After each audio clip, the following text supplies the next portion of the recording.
What's good? What's good, everybody? Welcome back to another episode of The Urban Platform Speaks. Make sure to like and subscribe as you come into the channel and check out the content. With that being said, man, I'm going to go right into this Puff Daddy situation, but I want to talk about like Clive Davis, right? And the role that I think that he played in this whole situation.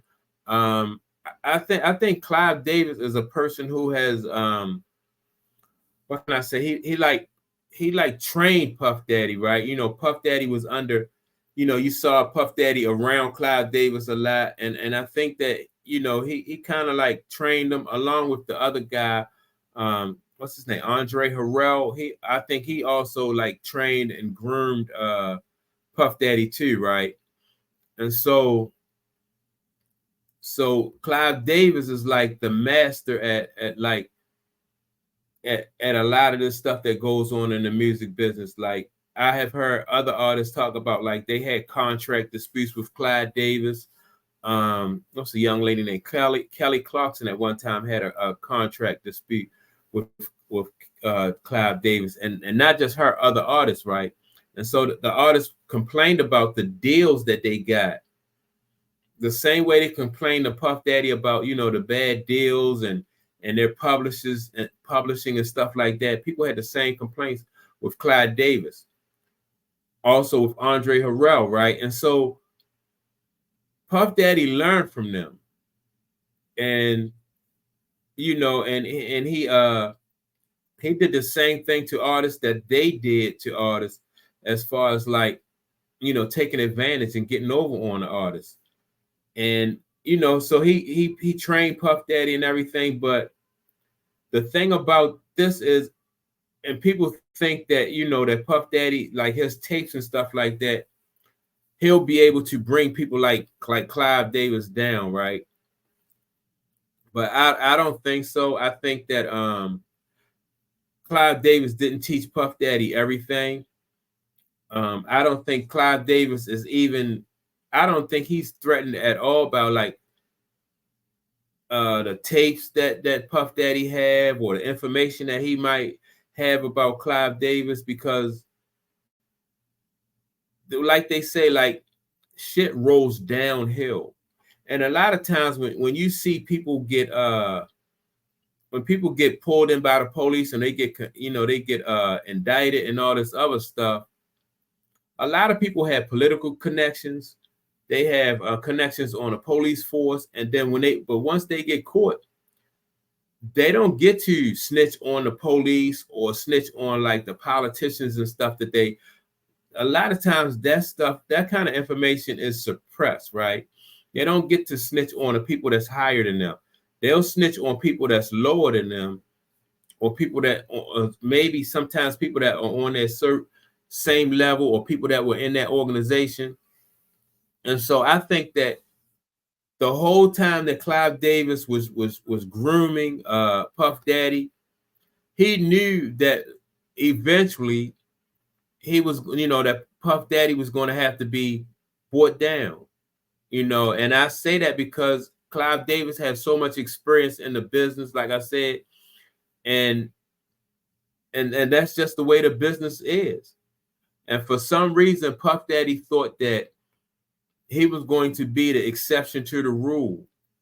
I don't understand with everything that he did to people, everything that he was allowed to do to people, far as like their publishing, and he just saw the inner workings of that industry, and he thought for some reason that like he would be the exception to the rule, like there wouldn't be any blowback or any consequences to the things that that he was allowed to do to the artist.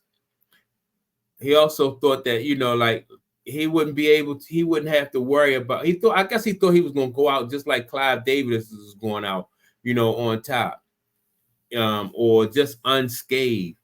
But I don't know why he got that idea, but and it's definitely now he know that that's not the case. And like I said, Clive Davis, the thing about it, he hung with Puff Daddy. He groomed Puff Daddy for all these years, knowing that sooner or later that he will have to, you know, that Puff Daddy will have to be taken down, or Puff Daddy will, you know, will take a fall. That's, you know, that just shows me like how cold and how calculating, you know, some people are. You know, you can consider people like, I'm sure they considered themselves friends. They considered themselves, you know, consider themselves to be close. And the whole time in the back of his mind, he's knowing that, you know, that Puff Daddy is going to, you know, it was going to come to this. Like they was not going to let Puff Daddy ride off into the sunset, with his fame and his fortune, you know, so that just take a different kind of person to know that, you know, it was going to come to this. And because even if he didn't, you know, even if he didn't wanted to come to this, you know, there's no, he could have at least, you know, like tried to steer Puff Daddy in a different direction or warn Puff Daddy. But that's how you know that, you know, he knew that all of this stuff was going to you know, it was going to come to this. No, because you never hear of anybody saying that he was an influence, like a, you know, like he tried to get Puff Daddy to operate in a different way, you know. And so yeah, man, this just it's a cold world out here, man. People can be in your circle, in your presence at, you know, for years. And he knew that, like I said, that like they was gonna eventually have to bring Puff Daddy down. He wasn't gonna get away with all of this stuff that he was allowed to do for so long. And he's not threatened by Puff Daddy's information. He's not threatened by Puff Daddy's you know, the tapes or any of that stuff, you know. That just reminds me, like recently, well, in the last few years, Clive Davis even came out as either I think he as bisexual. You know, I remember seeing him on the Wendy Williams show when he spoke publicly about him being bisexual.